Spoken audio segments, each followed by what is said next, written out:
వైఫల్యం వల్ల ప్రభుత్వం సరిగా వాటర్ మేనేజ్మెంట్ చేయకపోవడం వల్ల ఈరోజు వేలాది ఎకరాల్లో పంట ఎండిపోయింది. నిజంగా ఈ తండాలో ఉండే అక్కా చెల్లెల బాధ వింటా ఉంటే కళ్ళల్లో నీళ్ళు వస్తూ ఉన్నాయి. ఈ ఒక్క ఊర్లోనే వందలాది బోర్లు వేసినారు.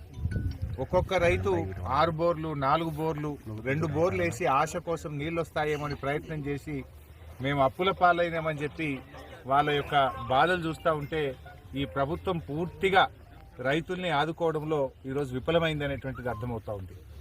ముఖ్యంగా రాష్ట్ర ప్రభుత్వం గోదావరి నదిలో నీళ్లున్నా కూడా దేవాదుల ద్వారా నీళ్లు పంపింగ్ చేసి రైతులకు నీళ్లు ఇవ్వడంలో ఇవాళ పూర్తిగా వైఫల్యం చెందింది.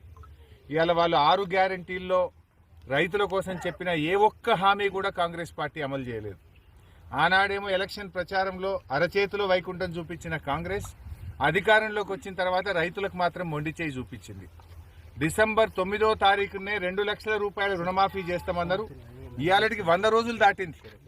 బాండ్ పేపర్లు రాసిచ్చిండ్రు, నోటరీ డాక్యుమెంట్లు తెచ్చి ప్రజల్ని నమ్మించిండ్రు, మోసం చేసిండ్రు. ఇవాళ ఆ రోజేమో బాండ్ పేపర్లలో మాఫీ చేస్తామన్నారు. ఇవాళ 100 రోజులు దాటినా ₹1 రుణమాఫీ చేసిన పరిస్థితి లేదు, ఒక అడుగు ముందుకు పడ్డ పరిస్థితి లేదు. ఇగో మేముండగా మరి 10,000 రూపాయలు ఆ రోజు రైతు బంధు ఇస్తే ఇగో మేము వస్తే 15,000 రైతు బంధు ఇస్తామని చెప్పి నమ్మబలికిండ్రు. కానీ ఇలా 15,000 దేవుడమో ఎరుగు కానీ ఇచ్చే 10,000 కూడా ఈ రోజు బంద్ అయిపోయినటువంటి పరిస్థితి. ఇగో ఈ లక్ష్మిని అడిగినా, సత్యమ్మని అడిగినా, నరసింహాని అడిగినా, ఈడ ఎవరిని అడిగినా మాకు రైతు బంధు రాలేదు అని చెప్పి ఇవాళ వాళ్ళు చెప్తా ఉన్నారు. అంటే ప్రభుత్వం కనీసం ఇచ్చే 10,000 రూపాయలు కూడా రైతు బంధు ఇవ్వలేదు. ఒకవైపు రైతు బంధు రాలేదు, ఇంకొక వైపు నీళ్లు వస్తలేవు, కొత్తగా బోర్లు వేసి ఇలా రైతులందరూ అప్పుల పాలైనటువంటి పరిస్థితి ఉంది. అంటే ఇలా కాంగ్రెస్ పార్టీ 2 లక్షల రుణమాఫీ చేస్తామని మోసం చేసింది, 15,000 రైతు బంధు ఇస్తామని మోసం చేసిండ్రు, వడ్లకు 500 రూపాయల బోనస్ ఇస్తామని మోసం చేసిండ్రు, వ్యవసాయ కూలీలకు 12,000 ఇస్తామని మోసం చేసిండ్రు, 15,000 రైతు బంధు అని మోసం చేసిండ్రు. కౌలు రైతులకు కూడా మేము రైతు బంధు ఇస్తామన్నారు, వాళ్ళను కూడా మోసం చేసిండ్రు.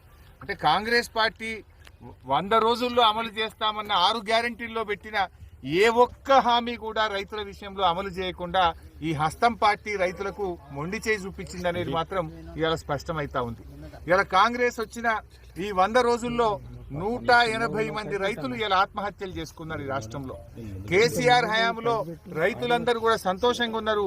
2 పంటలు పండినాయి, రైతు బంధు అందింది, కాలువలలో నీళ్లు అందినాయి, బంగారమూల పంటలు పండితే ఇవాళ కాంగ్రెస్ పార్టీ వచ్చిన తర్వాత నీళ్లు వస్తలేవు, కరెంటు కూడా ఇప్పుడు ఈ ఎస్టీ రైతులను అడిగితే ఎప్పుడు వస్తుందో ఎప్పుడు పోతుందో తెలుస్తలేదు, 14-15 గంటల కరెంటు కూడా చక్కగా వస్తలేదు, మోటార్లు కాలుతున్నాయి, ట్రాన్స్ఫార్మర్లు కాలుతున్నాయి అని చెప్పి ఇవాళ అక్కా చెల్లెలు చెప్పుకున్నటువంటి పరిస్థితి ఉంది. అంటే ఈ కాంగ్రెస్ పార్టీ వచ్చిన తర్వాత ఇవాళ రైతుల కష్టాలు పెరిగినాయి. కేసీఆర్ రైతు బిడ్డ గనక ఆయన ప్రతి నిమిషం రైతుల కోసం దండలాడిండు. సకాలంలో ఎరువులు ఇప్పించిండు, విత్తనాలు ఇప్పించిండు, కరెంట్ ఇప్పించిండు, కాలువ నీళ్లు ఇచ్చిండు.